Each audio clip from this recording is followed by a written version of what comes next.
All praises to the Most High Yahweh Ba'ashem Yahweh Shai, Bahashem Raha Kodash. Double honors to the elder apostles and elder bishops of Great Millstone who rule well. Peace and salutations to the hopeful elect, scattered throughout the four corners of the earth, laboring in his truth in all sincerity. Jeremiah 50 and 38 in the NLT. A drought will strike her water supply, causing it to dry up. And why? Because the whole land is filled with idols, and the people are madly in love with them.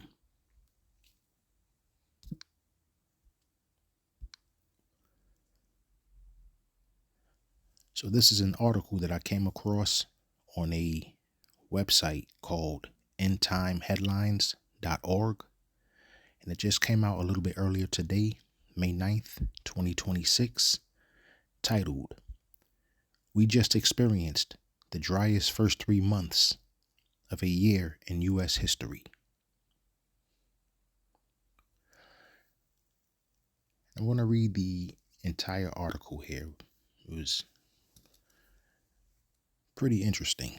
The United States has just endured the driest first 3 months of any year in recorded history, intensifying a prolonged mega drought that threatens agriculture, water supplies, and food prices nationwide. I'm going to stop right there real fast where it says this particular drought, which we experienced the first 3 months of this particular year. Once again, it says intensifying a prolonged mega drought that threatens agriculture, water supplies, and food prices nationwide. And so when I read that, I immediately thought of Revelation 6 and 6. And I heard a voice from among the four living beings saying, "A loaf of wheat bread or 3 loaves of barley will cost a day's pay. And don't waste the olive oil and wine." And when you come to the footnote for a loaf of wheat bread or 3 loaves of barley will cost a day's pay, Greek, a choinix, 1 quart or 1 liter of wheat for a denarius, and 3 choinix of barley for a denarius. A denarius was equivalent to a laborer's full day's wage. And so if you kind of convert that to today's prices, for the average U.S. worker out here, especially if you're middle class or lower class, especially, you go to a grocery store, you barely can put a whole bunch of stuff in your shopping cart. Or if you're just toting around the actual cart that you can carry, there's not a whole lot of stuff you can put in that cart before those particular items or groceries start hitting about $200, $300, sometimes even $400. And that's pretty much what the average middle class or even lower class worker, they're somewhere in that particular range. So if you're working 10 hours a day at $15 an hour, you're making about $150 prior to state and local taxes and whatever deductions you have being taken out. And it's the same thing, if you're making $30 an hour and you work 10 hours a day, that's still $300. And that's pretty much, what you're paying for groceries if you fill your cart up. And it's not even really completely filled up. It may just be filled up halfway. And you're pretty much approaching that anywhere between $200 to $300 for those particular groceries. So once again, Revelation 6 and 6 in the NLT. "And I heard a voice from among the four living beings saying, a loaf of wheat bread or 3 loaves of barley will cost a day's pay. And don't waste the olive oil and wine." So I'm going to go back to that particular article that I was reading. And I'll start it over. The U.S. has just endured the driest first 3 months of any year in recorded history, intensifying a prolonged mega drought that threatens agriculture, water supplies, and food prices nationwide.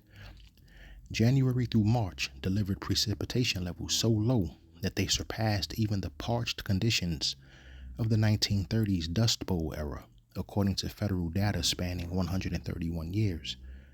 Roughly 63% of the contiguous roughly 63% of the contiguous United States remains locked in moderate to exceptional drought. And contiguous basically meaning the 48 states on the actual mainland itself, not including Hawaii and Alaska.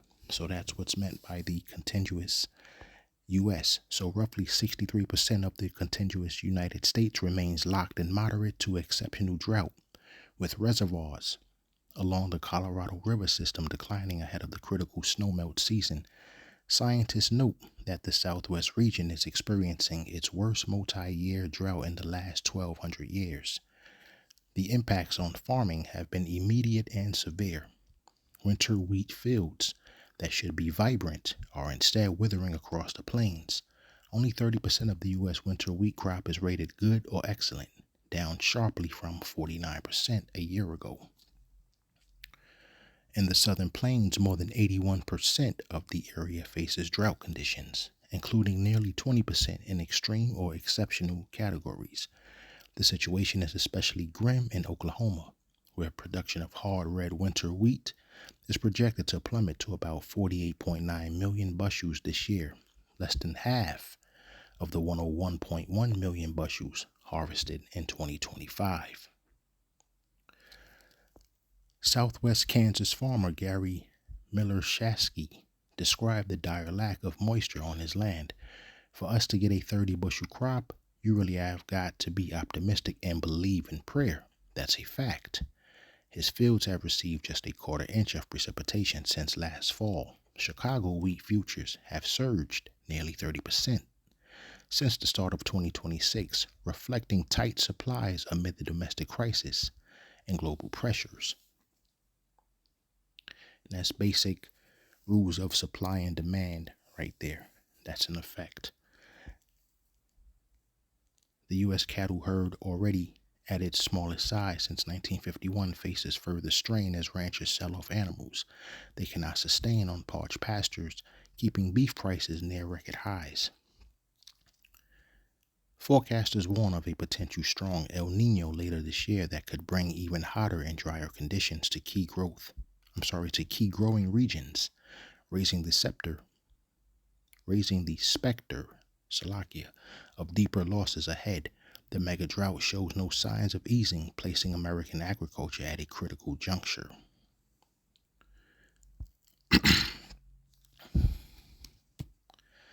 So before I go any further and expound on that there, I just want to look at two articles that kind of land back off of what this was stating here. So, Salakia, not articles, but I actually went to Google AI overview just to get a clearer understanding of some of those things I just read. So I want to touch on those real quick.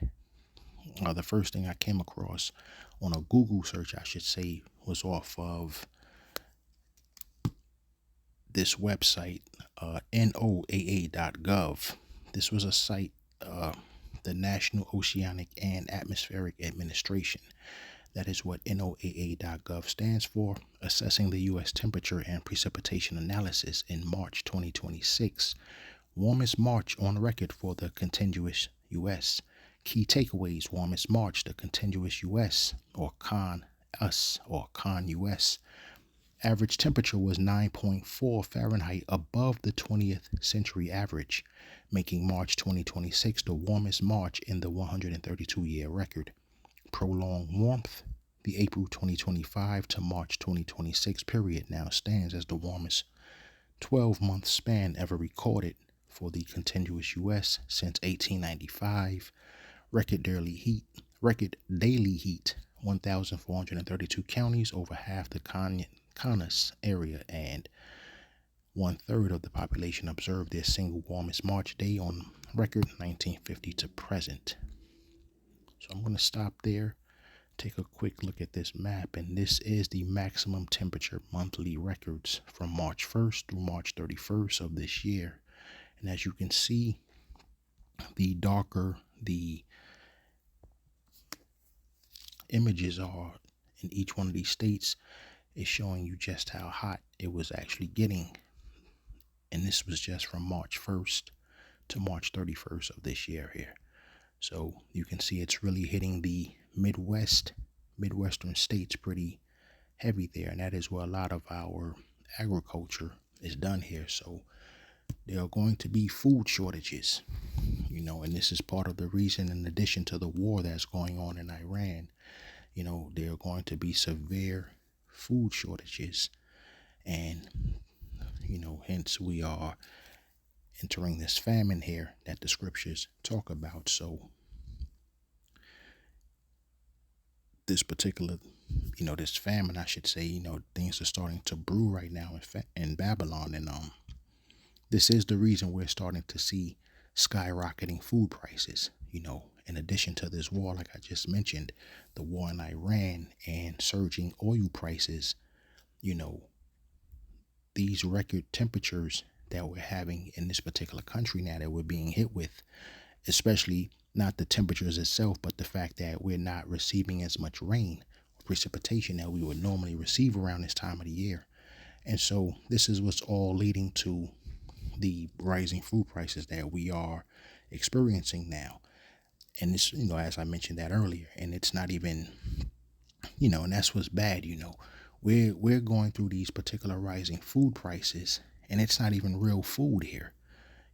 This isn't even, what the elite figure they can do is basically, substitute real food for fake food. And at the same time, we have to pay higher prices for this fake food that they're giving us here. So I looked some stuff up and came across some stuff here on Google AI Overview. List of foods that have increased in price over the past year in America, and the prices from 1 year ago to the present day. So as of early 2026, U.S. grocery prices continue to rise, with notable increases in coffee, beef, and produce due to inflation, supply chain issues, and climate factors.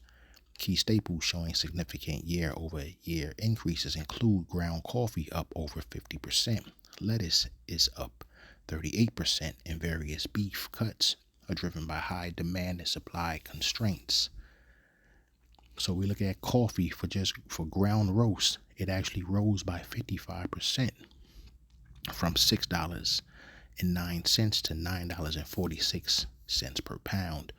Romaine lettuce, for a head of romaine lettuce, it increased by 38% from $2.57 to $3.56 a pound. Ground beef increased from 31% from $5.13 to $6.74 per pound. Steak increased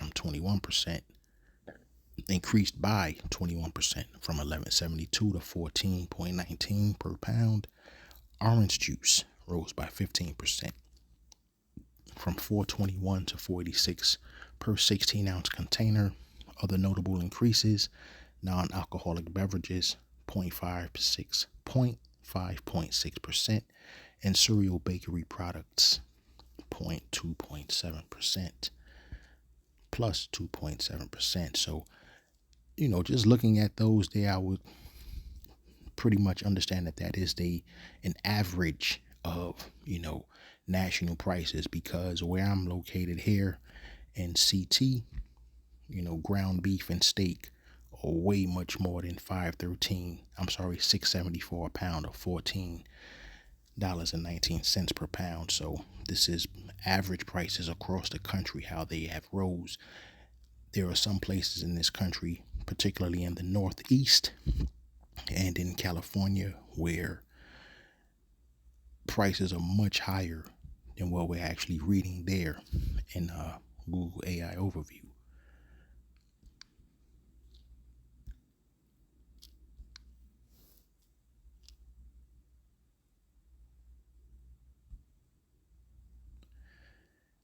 And also, this was also to land back off the original article that I read, are reservoirs and water supplies in America drying up?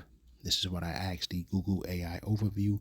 I just wanted to fact check the actual website that I was reading from, since that was the first time I ever read from that website, or one of the first times, I should say. If it's something that I normally don't use too often, I'll always fact check it just to make sure I'm not putting any inaccurate information in a video that I put up. So Yes, many reservoirs and water supplies in America, particularly in the West, are drying up due to prolonged mega droughts, climate change, and overuse, causing historically low water levels. Key massive reservoirs like Lake Mead and Lake Powell are at critically low levels, reducing water availability for millions. Critical reservoirs are shrinking.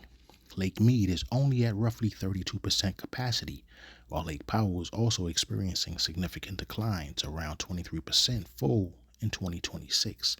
Once again, this lake is only 23% full this year, affecting water supplies for millions from Wyoming to Southern California. Widespread deletion. Reservoirs across the U.S. are recording reduced maximum storage, a trend worsened by increased evaporation and lack of snowpack in the Rocky Mountains. Groundwater disappearing in the Southwest and California. Groundwater levels are plummeting because of over extraction for agriculture, leading to wells running dry and land subsidence. And I don't think they mentioned it in this particular Google AI overview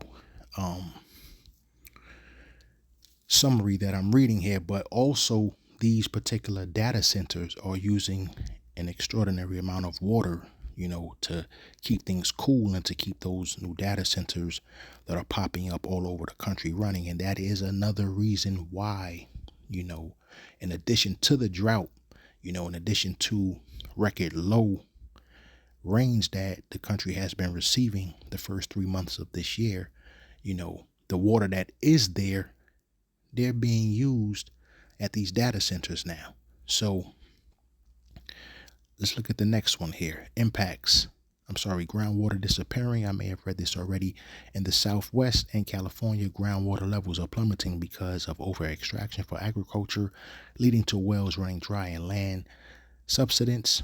Impacts on water security. The crisis has prompted severe water restrictions in several states, including restrictions on irrigation and potential water shortages for residents.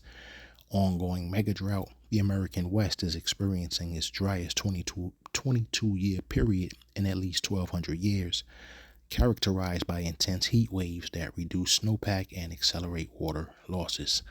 Some municipalities and states are exploring options like water recycling and desalination to mitigate these long-term water shortages.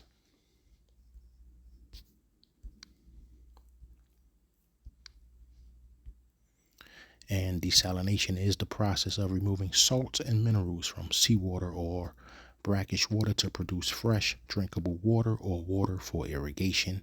It is increasingly used in arid regions like the Middle East, California, and Australia to combat water scarcity. The most common method is reverse osmosis, which forces water through membranes, while desalination uses heat to evaporate and recondense water. I'll stop there. And once again, you can look at the map showing the maximum temperature monthly records, and this was just from March 1st through March 31st. So you can see where the darker images are in these particular states. You can see especially New Mexico and Arizona where they're really being hit hard, and parts of California as well, and Nevada as well. So things are starting to heat up quite literally and figuratively, which is causing things to really start to dry up. So this is where we are. And once again, this is the cause of, skyrocketing food prices here, as mentioned earlier.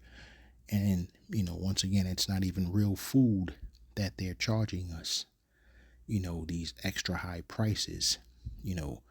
We're basically being charged extra high prices to eat defiled food and to drink contaminated water. And even the milk supply, even the milk supply that we have, eventually, if it has not already started, even that is going to you're going to be consuming defiled foods there. Let's go into a couple of some things that I ran across. As a matter of fact,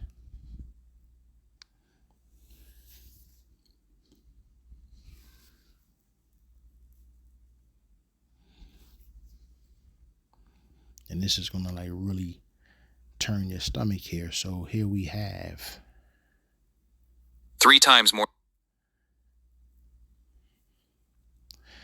This is a rare species of cockroach produces a milk-like substance that scientists say is up to 3 times more nutritious than cow's milk. And so this is an AI image, but the point is basically that they are trying to extract some type of milk-like substance from a rare species of cockroach. A rare cockroach species produces a milk-like substance, 3 times more nutritious than cow's milk. This discovery could revolutionize sustainable food sources. And I'm gonna just be honest, I don't care how scarce milk ever gets, I'm not drinking no milk from a fucking cockroach. So, just some things to think about while we're here in Babylon. The scriptures do tell us, ye shall eat your food defiled amongst the Gentiles. And so when you see this type of stuff and you see what the wicked elite is working on here, it just, puts things in perspective that the scriptures are 100% accurate and everything is right on point. Everything lines up with biblical prophecy as it was foretold to the prophets and to us by the prophets. So I'm going to also look at another A rare cockroach.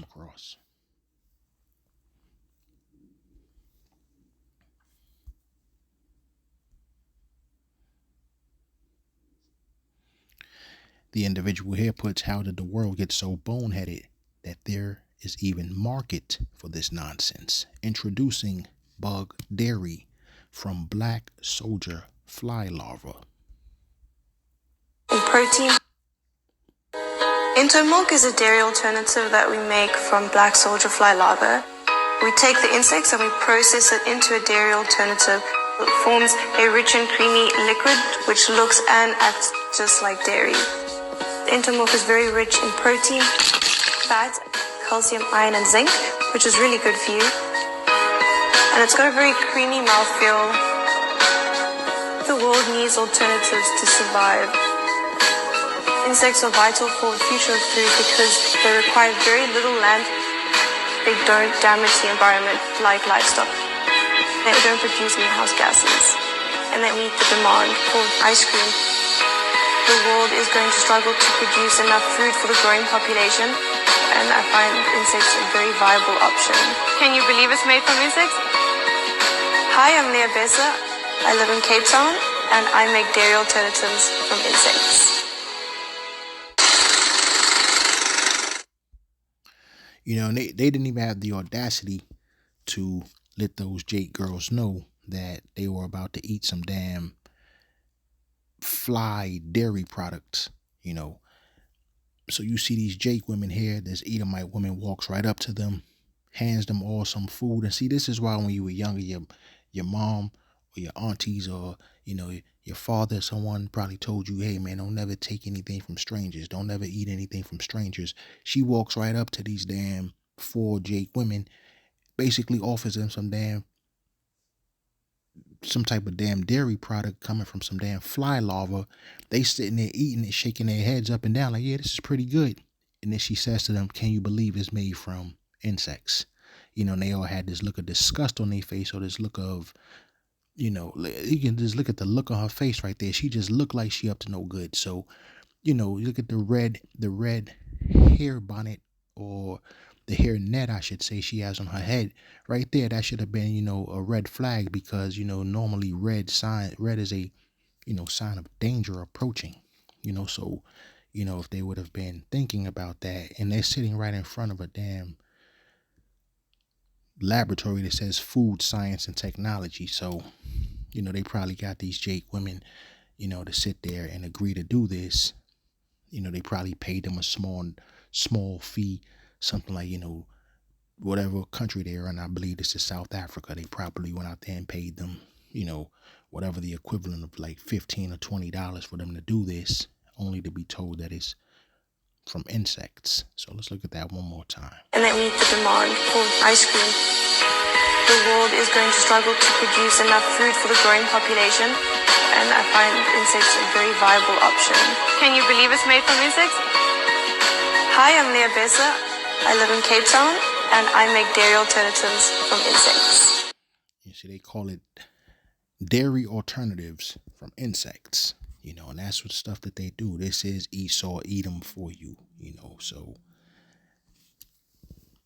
you never can be surprised by the things that these heathen nations do, especially Esau, and this is how wicked these nations are, especially Esau, Edom, and Moab too. Moab is known for eating some flagrant shit, man. I've seen plenty of videos of Moab eating like lizards and frogs, and they still be moving, like they be alive on a plate, and they just pick it up and just take a huge bite out of it, just blood or whatever fluids are coming out of these particular, amphibians or reptiles. They're just sitting there eating it,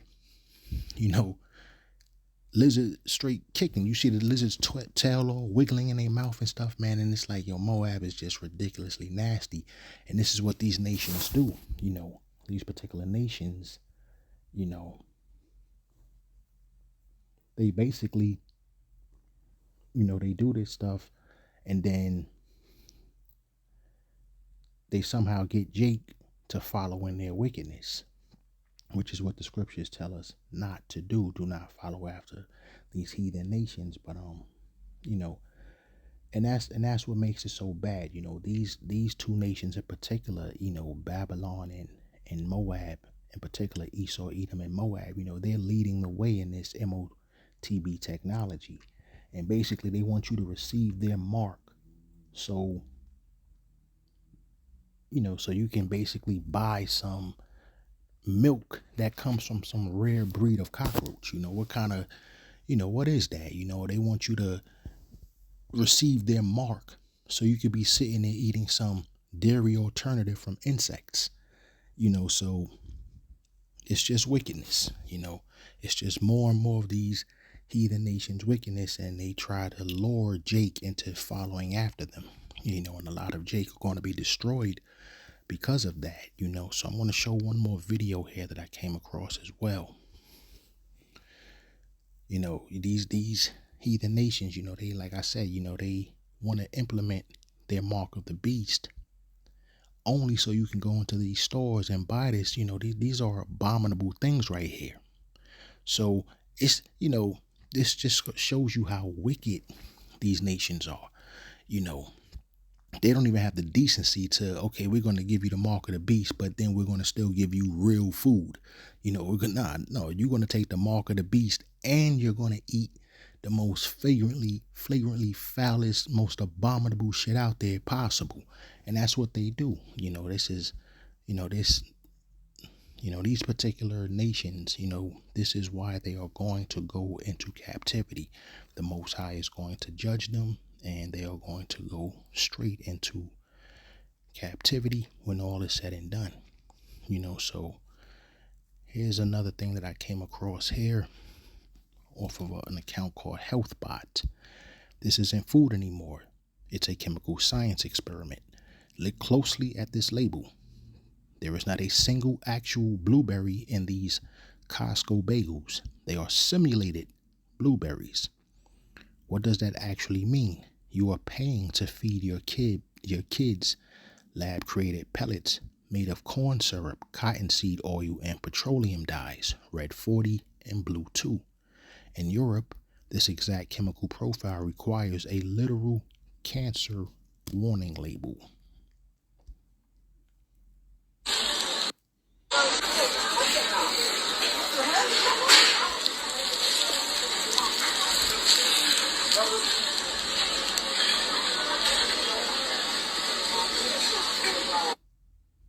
For the first time ever, mothers are finding simulated blueberries in their children's food. This muffin doesn't contain a single blueberry. Each simulated blueberry starts as corn syrup and cottonseed oil, petroleum dyed with blue 2 and red 40, then extruded into pellets until it looks like a blueberry. What they don't tell you is that blueberries cost money, so brands like Kellogg's, Betty Crocker, and General Mills are sacrificing your children's health just to cut costs. This exact ingredient profile in Europe is required to carry a label that says it can cause cancer. And this isn't just blueberries. The same petroleum dyes are hiding in the fruit bits, muffin mixes, and cereal bars. Really anything with fruit on it. You can scan exactly what's in your food on the Exposure app. So what are simulated blueberries, and do they even contain blueberries? Simulated blueberries or imitation blueberries are artificial substitutes found in packaged foods. They're typically made of sugar, corn syrup, corn cereal, palm oil, and artificial colors, with no actual fruit in it. The artificial colors used include blue number 1 and red number 40 to mimic the blueberry appearance. These colors have been linked to hyperactivity in children, and the European Union requires warning labels on foods containing them. What are your thoughts on misleading labels on food products like this? Comment below and let me know.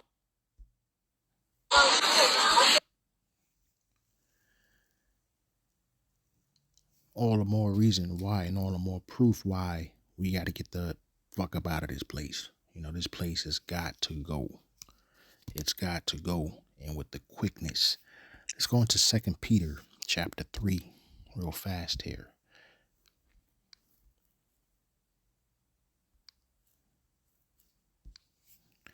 2 Peter chapter 3, and I'll read verses 12 through 13 in the NLT.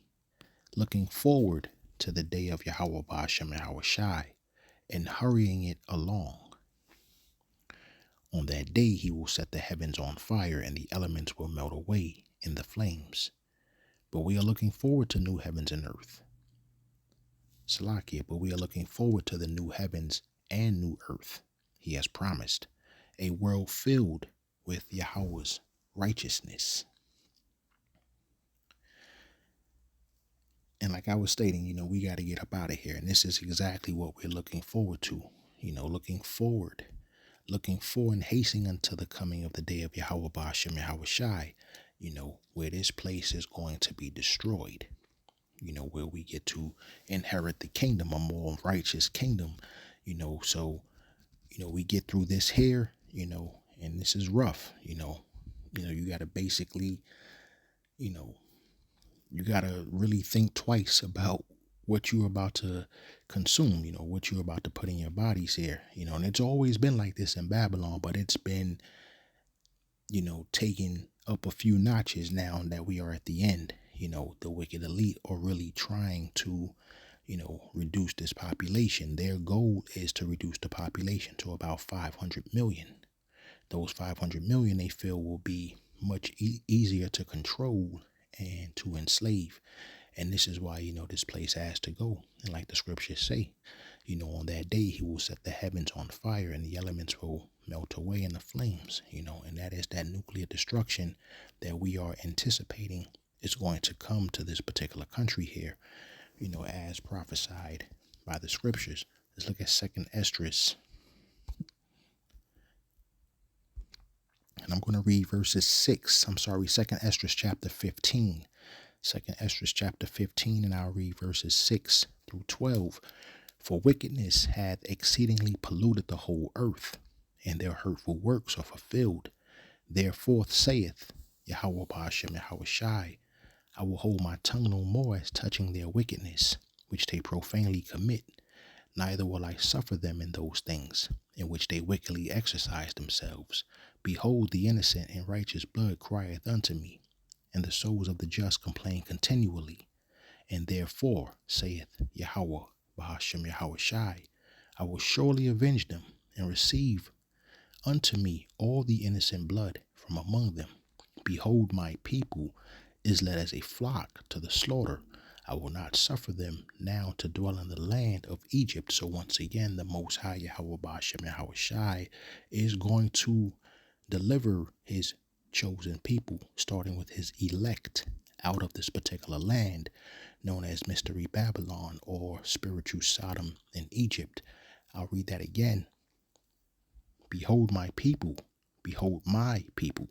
is led as a flock to the slaughter. I will not suffer them now to dwell in the land of Egypt, but I will bring them with a mighty hand and a stretched out arm, and smite Egypt with plagues as before, and will destroy all the land thereof. Egypt shall mourn, and the foundation of it shall be smitten with the plague, and punishment that Yahweh Bashem Yahweh Shai shall bring upon it. And so, back to what I was saying a little bit earlier regarding these droughts, for the first 3 months of this year, which has made this the driest start of a year, in the 132 years that they've been measuring this metric here, I should say. So the elite want to be able to say, we got everything under control. You guys, you peasants out there, you should just trust the elite. This is what they're saying. This is what they're hoping would happen, is that enough people would get desperate enough to just start putting their trust and their faith in them. So, back to the opening article that I read. I'm just going to go back there real fast.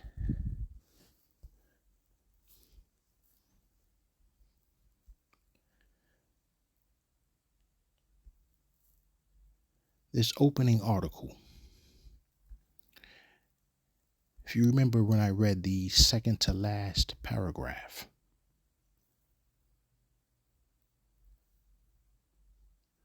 Chicago wheat futures have surged nearly 30% since the start of 2026, reflecting tight supplies amid the domestic crisis and global pressures. The U.S. cattle herd, already at its smallest size since 1951, faces further strain as ranchers sell off animals they cannot sustain on parched pastures, keeping beef prices near record highs.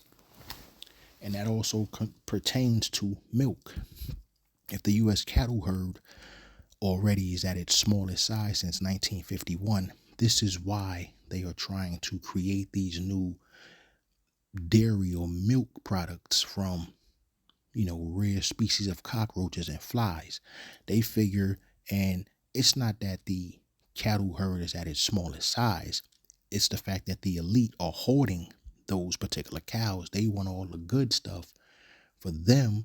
They're anticipating what's known as the geophysical event. They're anticipating something major happening here within the next 15 to 20 years, in which they're going to all be in these underground bunkers and stuff like that. And, they're going to have basically a real healthy supply of food and water.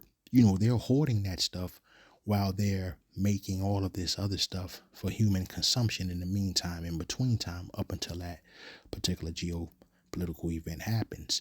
So, and this is what they do. So this is what I'm saying. The elite want to be able to say, we got everything under control. Even though we have a shortage of cattle due to these droughts, and it's been this way since 1951, don't worry, we got some cockroach milk or some fly larva milk that's 3 times more nutritious than that cow milk anyway. So they want to be able to tell you it's okay, eat this duplicated, cloned food, like these cloned blueberries or these cloned meats that we're making in laboratories, while they're basically sitting there and they're hoarding up and they're storing, all the real food that grows up out of the earth, all the clean animals that the Most High, Yahweh, Bahashem Yahweh Shai, put in for our consumption. And even worse, like I mentioned earlier, they expect you to take the mark so you can have access to buying all of this abominable shit, so it's just unbelievable. So it's, this is what they do, this is who they are, so I'm not going to make this too much longer. I just really wanted to touch on the fact that, this year has started off as one of the driest, in the past 131 years, of this particular metric being recorded, as we looked at in this particular article that I shared. So, basically, this is basically showing us that this place, America, also known as Mystery Babylon, is on the way out, and just like in the opening scripture, right? I'm going to go back to the opening scripture that I used. That was Jeremiah 50 and 38. And I'll reread this again in the NLT. A drought will strike her water supply, causing it to dry up. And why? Because the whole land is filled with idols, and the people are madly in love with them.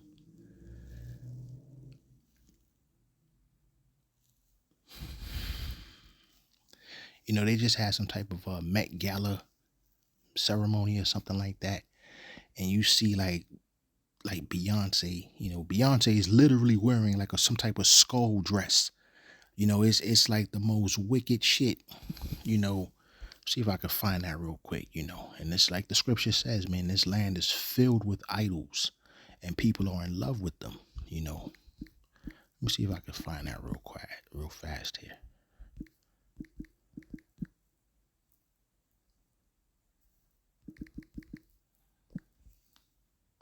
Right there. You know, look at this. This shit is wicked. That's a skull. Or not a skull, I'm sorry, a skeleton. That is a skeleton. If you look at it real carefully, that's a skeleton dress. You know, that's supposed to be the rib cage area. You can see the spine, even though on the dress itself, it goes all the way down. I guess that's to try to throw you off, you know, to make you not look at it and can just automatically tell that that's some damn type of skeleton shit she's wearing, you know. So, and it's not just, you know, it's these celebrities are idols, you know, these people, these Hollywood personalities, these radio personalities, you know, these television show personalities, these are all idols here, you know.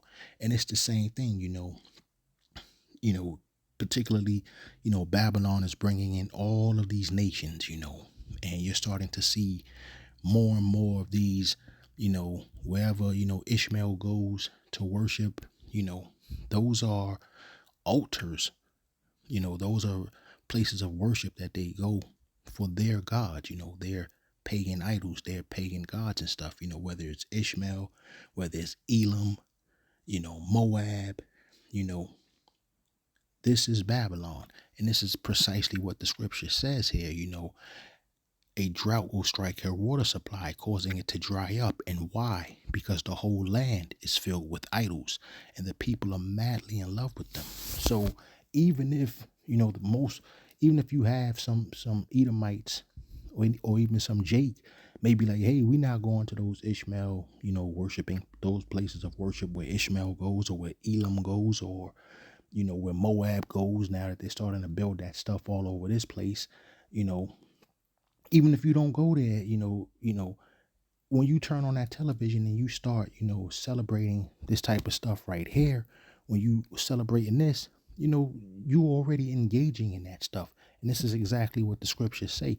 You know, the whole land is filled with idols and the people are madly in love with them. And this is why the Most High Yahweh Shai is going to strike the water supply here. He's going to cause a drought, as it says here in Jeremiah, you know, 50 and 38. You know, it's bad enough that, you know, Esau Edom himself had all types of, you know, pagan images and shit all over this place. You know, when you look at all the images of Caesar Borgia, you look at all of these gargoyles on these old Gothic styled buildings and shit all throughout Manhattan, especially. You know, you go down to Tennessee now and they got like this huge statue of some Greek goddess. You know, it's just all types of wickedness here, you know. So this is particularly why, you know, one of the reasons why the Most High Yahweh Shai is going to destroy this place. You know, I'm going to scroll up to Jeremiah 50 and 2 real fast. I'm going to start wrapping it up here very shortly. So Jeremiah 50 and 2,